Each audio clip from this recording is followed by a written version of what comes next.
இது குறித்த கள நிலவரங்களை நமது தலைமைச் செய்தியாளர் ஜெயக்குமார் வழங்க கேட்கலாம். வணக்கம் ஜெயக்குமார், என்ன நடந்து கொண்டிருக்கிறது? முழுமையான விவரங்கள் என்ன?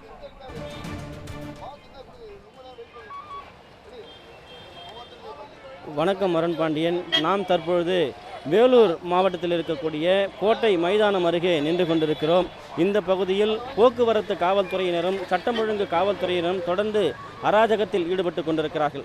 காவல்துறை ஆய்வாளர் காண்டீபன், அதே போன்று போக்குவரத்து உதவி ஆய்வாளராக இருக்கக்கூடிய ரஜினி, மற்றொரு பெயரை மறைத்து வைத்துக் கொண்டிருக்கக்கூடிய உதவி ஆய்வாளர் போக்குவரத்தை சேர்ந்தவர், ஏராளமான காவலர்கள் காவல்துறையினுடைய அதிமுகவுடைய வாகனங்கள் உள்ளே செல்லுவதை தொடர்ந்து தடுப்புகளை வைத்து உள்ளே அனுமதிக்காமல் தொடர்ந்து இடையூறுகளை ஏற்படுத்தி வருகிறார்கள்.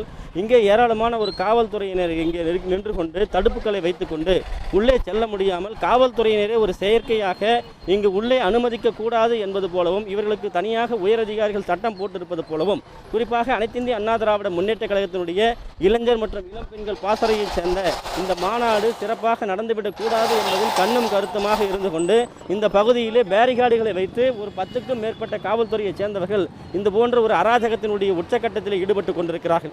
இன்று காலை 10 மணியிலிருந்து இந்த சாலை பிரதான ஒரு சாலை, உள்ளே செல்லுவதற்கு ஒரு வழி, காரிலே செல்வர்களும் இருசக்கர வாகனங்கள் செல்வர்கள் கூட உள்ளே செல்லக்கூடாது என்கிற ஒரு நெருக்கடியை செயற்கையாகவே கொடுத்து கொண்டிருக்கிறார்கள். குறிப்பாக அனைத்து இந்திய அண்ணா திராவிட முன்னேற்ற கழகத்தினுடைய இளைஞர் மற்றும் இளம் பெண்கள் இந்த மாநாடு என்பது தொடர்ந்து காலையில் பல்வேறு மாவட்டங்கள், குறிப்பாக திருவண்ணாமலை, காஞ்சிபுரம், வேலூர், திருப்பத்தூர், அதே போன்று ராணிப்பேட்டை உள்ளிட்ட மாவட்டங்களிலிருந்து ஏராளமான அனைத்து இந்திய அண்ணா திராவிட முன்னேற்ற கழகத்தினுடைய தொண்டர்கள் வந்து கொண்டிருக்கிறார்கள்.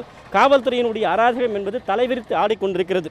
நாட்டில் சட்டம் ஒழுங்கு பிரச்சனை இருக்கிறது, பாலியல் வன்கொடுமை தலைவிரித்து ஆடுகிறது, காவல்துறையில் பணியாற்றக்கூடிய காவலர்களுக்கே பாதுகாப்பு இல்லாத ஒரு சூழ்நிலை இருக்கிறது.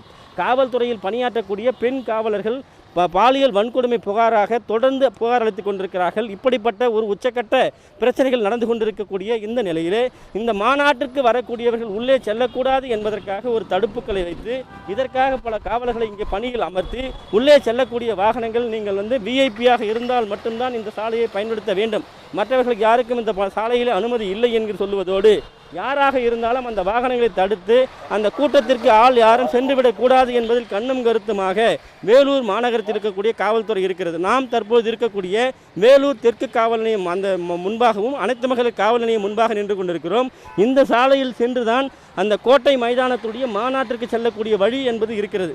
அப்படி இருக்கிற போது இந்த பிரதான வாயிலில் தொடர்ந்து உச்சகட்ட அட்டகாசத்தில் காவல்துறையினர் இன்று காலையில் இருந்தே இது போன்ற ஒரு அராஜக நடவடிக்கையில் ஈடுபட்டு வருகிறார்கள்.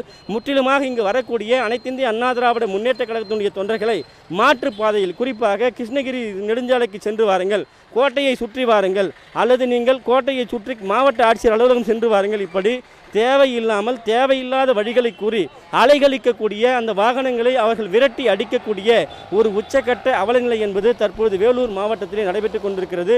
இன்று காலையில் இருந்தே இது போன்ற ஒரு செயலில் ஈடுபட்டு வருவது இவர்கள் காவல்துறை தானா அல்லது யாருடைய உத்தரவின் பேரில் இப்படிப்பட்ட ஒரு நிகழ்வுகளில் ஈடுபட்டு கொண்டிருக்கிறார்கள் என்கிற மிகப்பெரிய ஒரு கேள்வியை அனைத்து இந்திய அண்ணா திராவிட முன்னேற்ற கழகத்துடைய நிர்வாகிகளும் தொண்டர்களும் பொதுமக்களும் எழுப்பி வருவது குறிப்பிடத்தக்கது. அருண்.